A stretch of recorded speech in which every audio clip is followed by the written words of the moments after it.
자, 계속 우리가 이제 우주 얘기를 하다 보니까 약간 좀 너무 이제 멀리 간 것 같아요. 네. 조금 이제 살짝 좀 들어와서 생활 밀착형 좀 고민을 좀 들어볼까 합니다. 지금 준비한 거는요, 일러스트레이터 사춘기 아니고요, 오춘기 김 작가님의 사연입니다. 화면을 한번 만나보시죠. 언젠가 미래의 인간은 E.T.와 같을 거라고 한 말을 들은 적이 있다. 1982년 스티븐 스필버그 감독이 만들었던 추억의 그 E.T.가 미래의 인간형일 수도 있다니. 통정 잔고를 보고 커져버린 눈, 장시간 컴퓨터 사용으로 생긴 거북목, 중력을 못 이겨 무너져버린 팔자주름, 업무가 선물해준 굽은 등, 운동 부족으로 튀어나온 배와 가는 팔, 움직이지 않아 짧아져버린 다리, 키보드와 스마트폰에 단련돼 길어진 손가락. 하지만 그건 몇만 년, 아니 몇억 년이 흘러야 생길 변화라고 생각했다.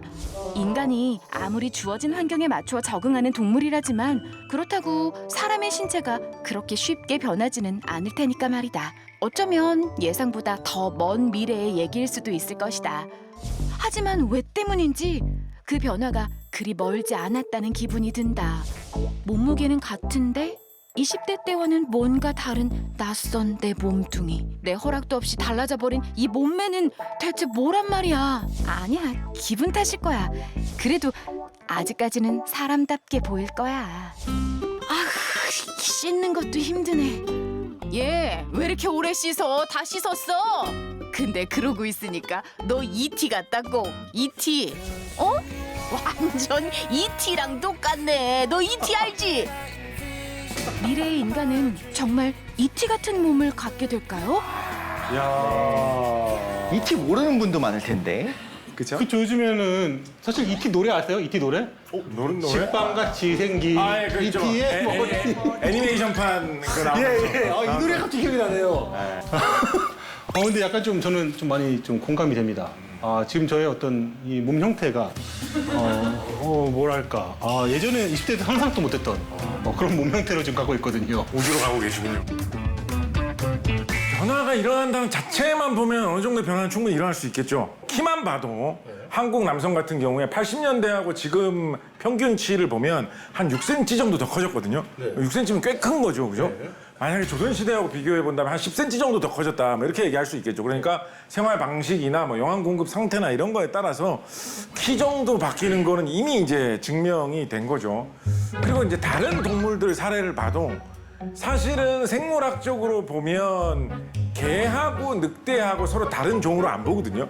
같은 그쵸. 하나의 종으로 보거든요. 객과죠. 예, 그런데 늑대하고 개 중에서도 정말 뭐 조그맣고 귀엽게 생긴 뭐 요크셔 테리어 같은 그런 품종하고 비교를 해보면 완전 다르게 생겼잖아요. 그렇죠. 늑대하고 요크셔 테리어는.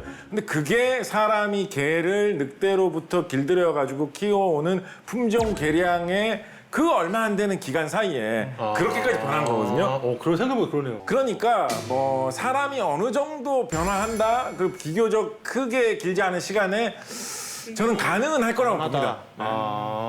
하긴 맞아요. 보면은 요즘에 애기들 보면은 속눈썹이 되게 길더라고요. 요즘 태어난 애기들 보면 공해가 있고 먼지가 좀 많아서 뭐 이런 얘기도 사실은 뭐 좀 있긴 하더라고요. 이게 이제 뒤에 적응되는 부분이랑 이게 유전되는 부분 좀 다르기는 해요. 이제 흔히 말하는 용불용설이라고 하는 거, 우리가 자주 쓰는 쪽으로 변할 것이냐를 얘기하면 그건 아니다라고 이미 진화에서는 이야기를 하고 있죠. 예를 들면 우리가 목이 굽습니다. 맨날 거북목이 돼요. 휴대폰을 이렇게 들여다볼 수밖에 없으니까. 그러면 내 자녀도 목이 굽어질 것이냐? 그건 아니고, 목을 굽게 만드는 거는 생식세포, 나의 생식세포가 돌연변을 일으켜서 목을 굽은 상황에서 태어난 아이들의 번식률이 더 높아져야지만 굽어지거든요. 근데 아무리 내가 목을 이렇게 굽는다고 하더라도 자녀 세대 굽는 건 아닌 거죠. 근데 문화가 바꿀 수는 있겠죠. 키가 커지는 것 같은 경우에는 우리의 유전적인 한계가 있고, 그다음에 그 부분을 못 미칠 정도로 영양 상태가 안 좋았는데 잘 먹으니까 지금은 커졌는데, 사실 생각해보면요, 이미 2000년대부터 지금 20년이 더 지났잖아요. 그 병무청에서 조사하는 걸 갖고 키를 재는 게 가장 정확한 것 같아요. 그 남성들 같은 경우에 변하지 않습니다. 그대로입니다. 173에서 175 정도로 왔다 갔다 하고 있어요. 그러니까 이게 어떻게 보면 유전적으로 한국 사람들이 클 수 있는 맥시멈 값이다. 적어도 굵지는 않으니까요. 모두가 잘 먹고 있으니까.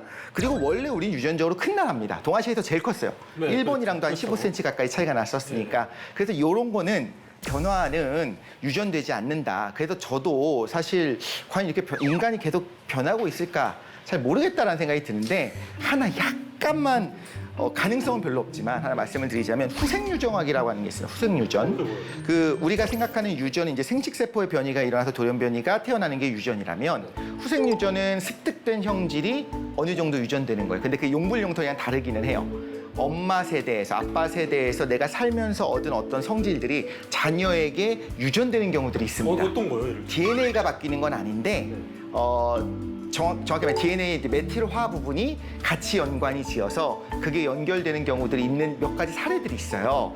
그래서 변화는 있을 수 있다. 그런데 우리가 흔히 말하는 것처럼 진화까지는 사실상 인류는 끝나지 않았을까 하는 생각이 들긴 하죠. 아, 더 이상 변화가 없을 것이다. 이렇게 적어도 ET형 인간이 되지는 않을 거라는 생각이 들어요. 지금 오충희 작가님의 저렇게 ET 같은 외형은 되지 않을 것이다. 사실 뭐 미래 인간이 뭐 어떻게 바뀐다라는 거는 사실 뭐 우리가 좀 예측이 좀 불가능하다 하더라도 미래는 이렇게 바뀔 것이다. 약간 좀 뭐 그런 거에 대한 건 좀 어떤 상상 같은 걸 할 수 있잖아요. 저는 굉장히 달콤한 상상 안 하는 게 있어요. 뭔데요? 가까운 미래에 이루어질 것 같아요. 뭐냐? 자율주행 기술이 발달하고 있잖아요. 사고가 일어날 때 컴퓨터가 막아준다라는 것 정도는 거의 모든 차에 장착되는 날이 우리나라에서 온다? 전 그렇게 멀지 않다고 보거든요. 저도 가까운 미래라고 보거든요. 그거 자, 그런데 생각을 해보면 인류 문명 역사에서 조선시대 사람들 뭐 가마 타고 다녔다고 해가지고 야, 얘야 나가서 가마 조심해라 뭐 이런 얘기 안 하고 다녔거든요. 이 사람들이 좀 빨리 가는 걸 위해서 잘못하면 차에 치여서 죽을 수도 있는 세상. 잘하면 우리가 사는 시대 내에 그 시대가 끝날 수 있을 거예요. 우리의 손자쯤 되면 야, 그 진짜 웃기지 않냐? 우리 할아버지들은 어릴 때 차 조심해라, 뭐 학교에서 차 조심합시다 이런 얘기 하고 다녔대. 야, 차가 사람을 외쳐? 야, 진짜 웃기지 않냐? 이런 세상이 찾아오는 날이 곧 올 것 같아요, 저는. 전 그거 기대하고 있어요. 저도 들으니까 충분히 가능성 있는 얘기 같아요. 이제 곽 작가님도 저랑 같은 생각을 공유하실 것 같은 하나의 좀 어두운 미래도 하나 말씀을 드려야 될 거예요. 왜냐면 우리가 과학 프로기 때문에 이 얘기는 하긴 해야 됩니다. 말씀하신 것처럼 산업혁명이 생기고 자동차가 나타나면서 생겼던 또 하나의 문제는 차가 무섭다, 차가 사람을 칠 수 있다 뿐만 아니라 지구온난화입니다.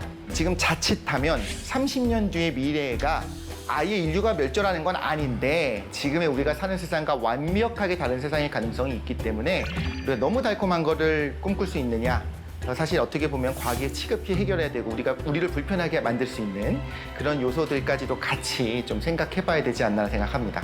사실 지금 진짜로 모두 전 지구인이 모두가 지금 걱정하는 게 된 것 같아요. 맞습니다. 우리의 미래가 되게 달콤할 줄 알았는데 아니 솔직히 2022년에 러시아하고 우크라이나 침공할지 누가 알았겠습니까? 그러니까 재래식의 이런 전쟁이 일어나고 포로학살이 있을 줄 어떻게 알았습니까? 우리가 과학을 믿는 건 너무 좋은데 인간의 본성에 대해서 너무 과신하면 안 된다 그런 생각이 듭니다.